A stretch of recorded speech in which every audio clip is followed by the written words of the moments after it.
पूजा, मेरी shirt press कर दी? हाँ जी, रख दी है टेबल पर। इसी बीच फोन की घंटी बजने लगती है। सबका ध्यान उधर चला जाता है। सास उठकर फोन उठाती है। हेलो। अरे रोहन बेटा, कैसे हो वहाँ नेपाल में? हाँ माँ, मैं ठीक हूँ। नेपाल में जॉब अच्छा चल रहा है, बस काम थोड़ा टफ है। बेटा तू कब आएगा? तेरे बिना घर अधूरा लगता है। हाँ माँ, जल्दी आऊंगा, आपको सरप्राइज देने वाला हूँ। फोन कट जाता है। सब एक दूसरे की ओर देखकर चुप हो जाते हैं। मम्मी जी, शायद रोहन भैया की लाइफ में कोई खास आ गया है। हाय राम, अगर ऐसा है तो बिना बताए शादी वो तो नहीं कर ली ना? रोहन नेपाल की एक मल्टीनेशनल कंपनी में सॉफ्टवेयर इंजीनियर की जॉब करता था, लेकिन परिवार से बहुत जुड़ा हुआ था। हर रात जब वो काम से थक कर लौटता तो मम्मी पापा और भैया भाभी को कॉल करता। बेटा खाना समय पर खा लिया कर। हाँ माँ, बिना यहाँ तुम्हारे आलू पूरी के कैसे जी रहा हूँ समझ सकता हूँ। ऐसे ही एक दिन कंपनी में नए इंटर्न्स की एंट्री हुई। उनमें से एक लड़की थी माया। लंबे बाल, हल्की सी मुस्कान, माथे पर छोटी सी लाल बिंदी और आंखों में प्यारी सी चमक। रोहन ने पहली नजर में उसे देखा और वहीं ठहर जाता है। यार ये तो अलग ही है। माया बहुत सुंदर थी, मगर हिंदी थोड़ा टूटा फूटा बोलती थी, लेकिन कॉन्फिडेंट थी। शुरुआती दिनों में रोहन बस दूर से देखता रहता था, फिर धीरे धीरे बातचीत का बहाना बनाने लगा और उससे बात करने लगा। हाय, तुम्हें कोई मदद चाहिए थी? ये प्रोजेक्ट थोड़ा कॉम्प्लिकेटेड है ना? हाँ, मुझे सॉफ्टवेयर का ये मॉड्यूल समझ नहीं आ रहा। अगर आप समझा दो तो अच्छा होगा। वाह, भगवान का शुक्र है, बात करने का मौका तो मिल गया। धीरे धीरे दोनों साथ काम करने लगे। लंच ब्रेक में कभी कॉफी कभी स्नैक्स शेयर करते थे। ऑफिस से निकलने के बाद एक दिन बारिश हो रही थी और माया ऑफिस के बाहर ही खड़ी थी, तो रोहन ने अपनी छतरी आगे लाकर माया को दे देता है। अब भीग जाओगी। तो क्या हुआ, किसी का तो बचाव हो रहा है। दोनों हंस पड़ते हैं। कुछ हफ्तों में उनकी दोस्ती गहरी होती चली जाती है। अब रोज कैफेटेरिया में साथ बैठना, एक दूसरे के बारे में जानना उनकी आदत बन चुकी थी। मैं पहाड़ों में पैदा हुई हूँ। मुझे झरनों की आवाज और पहाड़ी हवा बहुत पसंद है। मुझे गांव की ठंडी सुबह और मम्मी की चाय याद आती है। शायद हम दोनों ने अपनी अपनी जगह से कुछ न कुछ खाया है। माया ने पहली बार उसकी आंखों में देखा और रोहन को लगा जैसे पूरी दुनिया थम गई हो। एक दिन रोहन ने हिम्मत करके कैफेटेरिया में माया को प्रपोज कर दिया। माया, मुझे तुमसे कुछ कहना है। मैं तुम्हारे बिना अपनी जिंदगी सोच भी नहीं सकता। मैं तुमसे शादी करना चाहता हूँ। पर रोहन, ये कैसे मुमकिन है? मैं नेपाल से हूँ, तुम इंडिया से। हमारा कल्चर, खान पान सब अलग है। हमारे घर वाले कैसे मानेंगे? माया, मुझे अपनी मम्मी पापा पर भरोसा है। उन्हें कैसे मनाना है मैं जानता हूँ। तुम बस हाँ कहो। माया की आंखों में आंसू आ जाते हैं। उसने धीरे से सिर झुकाया और कहती है, हाँ। रोहन की खुशी का ठिकाना नहीं रहता। उसने अपनी जेब से एक छोटी सी रिंग निकाली और माया के सामने रख दी। ये मेरे दिल का वादा है। तुम तो सच में फिल्मी हो।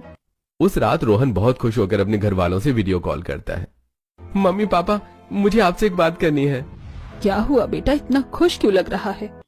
मैंने शादी का फैसला कर लिया है माया से। वो नेपाल की है, मेरी ऑफिस की इंटर्न है। घर में सन्नाटा छा जाता है। क्या, बिना पूछे इतना बड़ा फैसला? बेटा, हमारी सोसाइटी, रिश्तेदार सब क्या कहेंगे? हमें अपना कल्चर छोड़कर दूसरे को अपनाना होगा। ये इतना आसान नहीं है। रोहन समझाने की कोशिश करता है, लेकिन घर वाले साफ मना कर देते हैं। आप लोग सोचिए, मैं आपके बिना कुछ नहीं करूंगा। कुछ दिन बाद रोहन अचानक घर आ जाता है। उसके साथ माया भी होती है। अरे रोहन, तू आ गया। और ये लड़की? माँ, यही है माया, मेरी सब कुछ। माया झुककर पैर छूती है और टूटी फूटी हिंदी में कहती है, नमस्ते मामी जी, पापा जी। सभी थोड़े हक्का बक्का रह जाते हैं, लेकिन माया का शांत व्यवहार उन्हें अच्छा लगता है। बड़ा बी, ये मोमो तो हमारे समोसे से भी टेस्टी है। हमें रोज चाहिए। ये जो तूने बोला था गुंदरुक, इसका मतलब क्या होता है? माया हंसते हुए नेपाली शब्द समझाने लगती है। बच्चे ताली बजाते हैं। कमरे के कोने में रिश्तेदार फुसफुसाने लगते हैं। भाई साहब, आपको तो समझना चाहिए था। लड़का नादानी कर रहा था तो आप क्यों मान गए? अरे ये लड़की तो बिल्कुल अलग रंग की है, बिल्कुल हमारी जैसी नहीं लगती। क्या करे भाभी, रोहन ने साफ कहा था कि अगर इससे शादी नहीं हुई तो किसी से नहीं करूंगा। बेटे की जिद के आगे हमारी चली नहीं। हाँ, मैं भी बहुत परेशान हुआ था, पर अब सोचता हूँ जब लड़का खुश है तो हमें भी मान लेना चाहिए। अरे रहने दीजिए, लड़की भले नेपाल की है पर खाना तो दिल से बनाती है, यही काफी है। हाँ, हमें कौन रोज नेपाल जाना है। अगर घर में इतना स्वाद मिल जाए तो बुरा क्या है। सब धीरे धीरे हंसने लगते हैं। रात को सब थके हुए बैठते हैं। मम्मी माया की ओर देखकर कहती है, बहू तेरा खाना तो सबको बहुत अच्छा लगा। चल धीरे धीरे हमें भी तेरी भाषा और तेरे तरीके सीखने पड़ेंगे। रोहन गर्व से मुस्कुराता है। माया खुश होकर कहती है, धन्यवाद आमा। ये सुनते ही सब हंस पड़ते हैं। शादी के कुछ हफ्ते बीत जाते हैं। घर में नेपाली बहू माया हर दिन बड़े प्यार से खाना बनाती थी, लेकिन उसकी थाली में ज्यादातर नेपाली डिश ही होते। मोमो, गुंदरुक, आलू अचार, सेल, रोटी जैसी चीजें रहती थी। पहले दिन सबको मजा आया था, नया स्वाद, नई खुशबू, लेकिन धीरे धीरे वही चीजें हर दिन टेबल पर आने लगी थी। ऐसे ही आज के दिन सास रसोई में आती है। माया खाना बना रही होती है। बेटा माया, तू बहुत अच्छा खाना बनाती है, लेकिन ये जो रोज रोज नेपाली खाना बनता है ये हमारे घर में चलता नहीं है। यहाँ तो दाल चावल रोटी सब्जी का स्वाद सबको पसंद है। ठीक है मम्मी जी। लेकिन माया समझ नहीं पाती कि सास चाह रही थी कि वो इंडियन खाना भी सीखे। शाम को सब डाइनिंग टेबल पर खाना खा रहे होते हैं, फिर से नेपाली डिश रखी होती है। अरे ये फिर वही अजीब सा अचार। अब तो बस पूजा से बात करनी पड़ेगी। तभी रसोई में पूजा आटा गूंथ रही होती है। सास पास में बैठकर कहती है, पूजा बेटा, तुझसे एक बात कहनी थी। देख, तेरी देवरानी बहुत भोली है, लेकिन रोज रोज नेपाली खाना बनाकर हमें खिला देती है। अब पहला दिन तो अच्छा लगा था, नया नया स्वाद था, पर अब रोज रोज वही चीजें खाकर तो हम ऊब गए हैं। हाँ मम्मी जी, मैं समझ रही हूँ। सच कहूँ तो मुझे भी अब थोड़ा भारी लगने लगा है। बेटा तू ही अब थोड़ा बहुत बना दिया कर, वरना तो हम भूखे ही रह जाएंगे। ठीक है मम्मी जी, मैं संभाल लूंगी। अगले दिन पूजा सुबह सुबह उठकर सबके लिए आलू की सब्जी, दाल और रोटियां बनाती है। नेपाली बहू साइड में खड़ी उसे देखती रहती है, पर चुप रहती है। धीरे धीरे घर में रोज का खाना फिर से इंडियन स्टाइल में बनने लगा, लेकिन नेपाली बहू को यह बात अंदर से चुभ रही थी कि शायद उसकी कुकिंग सबको पसंद नहीं आ रही है। शाम का समय होता है। आंगन में नेपाली बहू एक ट्रे में चाय लेकर आती है। पूजा वहीं बैठी कपड़े तय कर रही होती है। भाभी जी, चाय पियोगे? हाँ हाँ, क्यों नहीं। दोनों चाय लेकर आंगन की चौकी पर बैठ जाती हैं। कुछ देर सन्नाटा रहता है, फिर पूजा बात शुरू करती है। देख बहना, एक बात कहूँ, बुरा मत मानना। हाँ भाभी बोलिए। हमें तुम्हारा कल्चर, तुम्हारा खाना सब बहुत अच्छा लगा, लेकिन घर में सब रोज रोज वही खाने से थक गए हैं। हमारा भी कल्चर तुम्हें अपनाना होगा। जैसे हमने तुम्हारे खाने को ट्राई किया, वैसे तुम्हें भी हमारा खाना सीखना पड़ेगा, नहीं तो तुम्हें यहाँ रहने में दिक्कत होगी। हाँ भाभी, मैं समझ गई, पर मुझे इंडियन खाना बनाना आता ही नहीं, मैं कैसे सीखूं? अरे आजकल तो YouTube है ना, वहाँ से सीख ली। और अगर कहीं अटक गई तो मैं हूँ ना, तो मुझे बता देना। ठीक है भाभी, अब मैं भी इंडियन खाना सीखूंगी। दोनों चाय के कप से चीयर्स हंस देती हैं। दोपहर का समय होता है। डोरबेल बजती है। कुरियर वाला एक बड़ा सा डिब्बा लेकर आता है। रोहन डिब्बा उठाकर आंगन में रखता है। सब लोग चौंक कर देखते हैं। अरे बेटा, ये इतना बड़ा डिब्बा किसका है? अरे मम्मी, ये सब आपकी नेपाली बहू का सरप्राइज है। नेपाली बहू शर्माते हुए आगे आती है और डिब्बा खोलने लगती है। नेपाली बहू सबको एक एक पैकेट देती है। अंदर नेपाली कपड़े होते हैं, दाजू सुरवाल, दाउरा सुरवाल, और औरतों के लिए गिन्यू चोली जैसे ड्रेस, सब रंग बिरंगे और नए। ये मैंने सबके लिए नेपाल से मंगवाया है। वहाँ का ट्रेडिशनल ड्रेस है, आप सब पहनोगी तो मुझे बहुत अच्छा लगेगा। सभी लोग पैकेट खोलते हैं। कपड़े देखकर सब खुश हो जाते हैं। अरे वाह, कपड़े तो बहुत सुंदर हैं, लेकिन बेटा ये हम पर कैसे लगेंगे?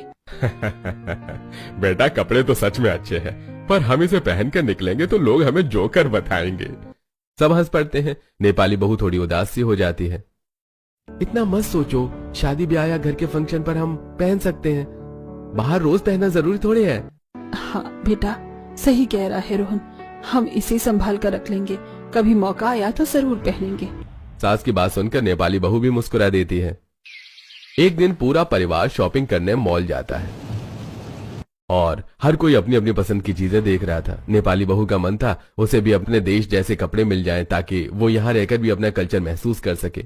नेपाली बहू अलग अलग दुकानों में घूम रही होती है। शेल्फ पर साड़ियां और सूट टंगे होते हैं, लेकिन नेपाली कपड़े कहीं नहीं दिखते। वो थोड़ी निराश हो जाती है। आंखों में आंसू बह रहे थे। आज तो हमरो गाँव में तीज पर्व छ। सब दीदी बहिनीरू भेला भएर नाच गान गर्छन्, मीठा मीठा परिकार खान्छन्। माँ पनि त हतनिहा हुनु पर्थ्यो। वो रोते रोते फोटो को सीने से लगा लेती है। उसी समय सास कमरे में आती है और बहू को रोते देखकर रुक जाती है। बेटा तू रो क्यों रही है? नेपाली बहू चौंक जाती है और तुरंत अपने आंसू पोंछती है। कुछ नहीं मम्मी जी, बस ऐसे ही। नहीं बेटा, मुझसे मत छुपा, बता क्या हुआ? नेपाली बहू की आंखें फिर भर आती हैं। वो फूट फूट कर रोने लगती है। मम्मी जी, आज हमारे नेपाल में तीज पर्व है। उस दिन सब औरतें डांस करती हैं, गीत गाती हैं, बहुत सारे नेपाली पकवान बनते हैं, पूरा गांव रंग बिरंगा हो जाता है। मैं भी तो हर साल वहाँ होती थी, लेकिन यहाँ किसी ने मुझसे कभी मेरे त्योहार के बारे में पूछा ही नहीं। मैंने तो आपका सब कल्चर अपना लिया, इंडियन खाना सीखा, इंडियन कपड़े पहने, लेकिन मेरा कल्चर, मेरा त्योहार, मेरी पहचान सब खो गया। सास ये सुनकर हैरान और शर्मिंदा हो जाती है।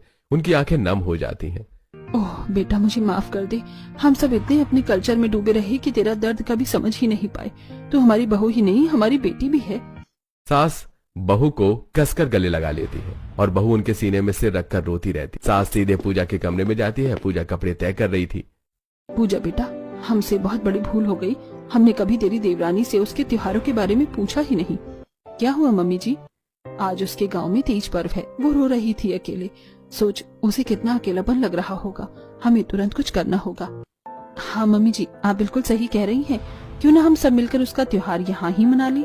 सास और पूजा दोनों मिलकर मोबाइल पर नेपाली तीज पर्व की तैयारी देखने लगती हैं। अगले दिन सुबह से ही पूजा और सास किचन में लगी रहती हैं। वो नेपाली खाना बनाती हैं, जैसे सेल रोटी, आलू अचार, गुंदरुक का झोल, मांझा, तरकारी बनाने की कोशिश कर रही होती हैं। घर में खुशबू फैल जाती है। उधर ड्राइंग रूम में रोहन और बड़ा भाई म्यूजिक सिस्टम लगाते हैं और नेपाली गाने डाउनलोड करते हैं। भाई अब तो लग रहा है हम नेपाल पहुंच गए हैं। सब लोग खुशी खुशी तैयारी में लगे रहते हैं और नेपाली बहू को इसकी भनक तक नहीं होती है। शाम को सास कमरे में जाती है। बहू उदास बैठी होती है। बेटा बाहर चलो जरा, सब तुम्हें बुला रहे हैं। बहू उदासी से बाहर आती है और सामने का नजारा देखकर खुश हो जाती है। पूरा घर नेपाली सजावट से भरा होता है। म्यूजिक सिस्टम पर नेपाली गाने बज रहे होते हैं। सब लोग उसका इंतजार कर रहे होते हैं। आओ देवरानी जी, आज हम सब मिलकर तीज पर्व मनाएंगे। नेपाली बहू की आंखें भर आती हैं और वो खुशी से सास और पूजा को गले से लगा लेती है। फिर सब लोग डांस करते हैं, नेपाली खाना खाते हैं और माया को बहुत अच्छा लगता है। कुछ दिनों बाद नेपाली बहू का जन्मदिन आता है और वो सोचती है कि कोई याद नहीं रखेगा, लेकिन रात को लाइट्स बंद हो जाती हैं और अचानक हैप्पी बर्थडे का गाना गाने लगते हैं। पूरा परिवार गाना गाता है, केक लेकर आता है। आधे लोग इंडियन ड्रेस में होते हैं और आधे नेपाली ड्रेस पहने होते हैं। टेबल पर आधा खाना इंडियन और आधा नेपाली रखा होता है। हैप्पी बर्थडे माया। सब लोग मिलकर गाना गाते हैं। नेपाली बहू केक काटती है और उसकी आंखों से आंसू बहने लगते हैं। धन्यवाद, आपने मेरा दिल जीत लिया, आप लोगों ने ही।